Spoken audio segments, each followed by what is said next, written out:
На поиски прошлого отправился пенсионер из Казани, и помочь ему в этом теперь намерены прокуроры. Виктор Фадеев уже несколько месяцев безуспешно ищет мемориальную капсулу, в которую он вместе с одноклассниками сложил послание для потомков.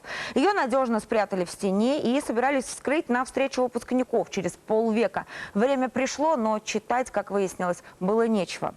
Кому могло понадобиться письмо выпускников 70-х, никто даже представить не может. А наш корреспондент Динар Усманов предположил, что похитителя интересовало вовсе не содержание, а форма, в которой оно было спрятано. Раритетные значки, игрушки, коллекционные монеты, прилавки на так называемом блошином рынке ломятся от товаров предыдущих эпох. Но Виктор Фадеев с помощью полицейских ищет, как он сам говорит, бесценные. Капсулу с посланием потомкам. Вместе с одноклассниками он заложил ее в стенах родной школы аж 50 лет назад. Ориентировка для сторожей порядка непривычная. Предмет в форме конуса из нержавейки с закручивающейся крышкой. Когда настал момент вскрыть послание, выяснилось, что реликвия пропала. Одно из сочинений было нашего ученика этой школы, этого выпуска, Коли Андреева, который был военным летчиком и который при испытательном полете погиб.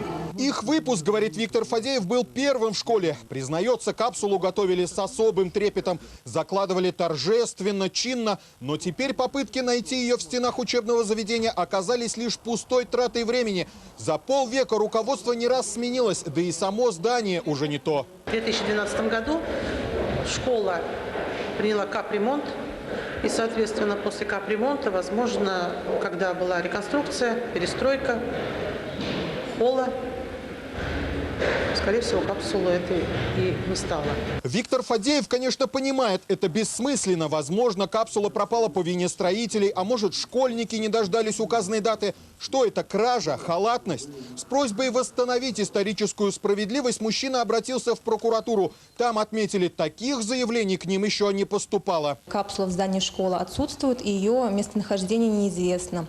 Обращение заявителя будет принято к рассмотрению, будет изучено и будет решен вопрос о принятии мер прокурорского реагирования. Вместе с капсулой, сожалеет Виктор Фадеев, не стало и писем, в которых они, советские школьники, рисовали себе жизнь будущего. Впрочем, некоторые кадры этого диафильма, сделанного в далеком 70-м, и сейчас кажутся нереалистичными. Подземные города с вечной весной, летающие метеорологические станции для управления погодой, гигантские плотины через океан. Но вот что касается технологий, предсказания оказались пророческими. Телефоны без проводов, общение с помощью телевизоров. Традиции с посланиями потомкам существуют во многих школах. Кто-то закладывает их в землю, кто-то в фундамент. В этом учебном заведении есть разные варианты. Но, например, капсула выпускников 1948 года хранят в музее. Ее вскрыли в 2008. И теперь здесь же каждый желающий может ознакомиться с содержимым реликвии. Динар Усманов, Дмитрий Ермаков, Даниил Левин, телекомпания НТВ, Казань.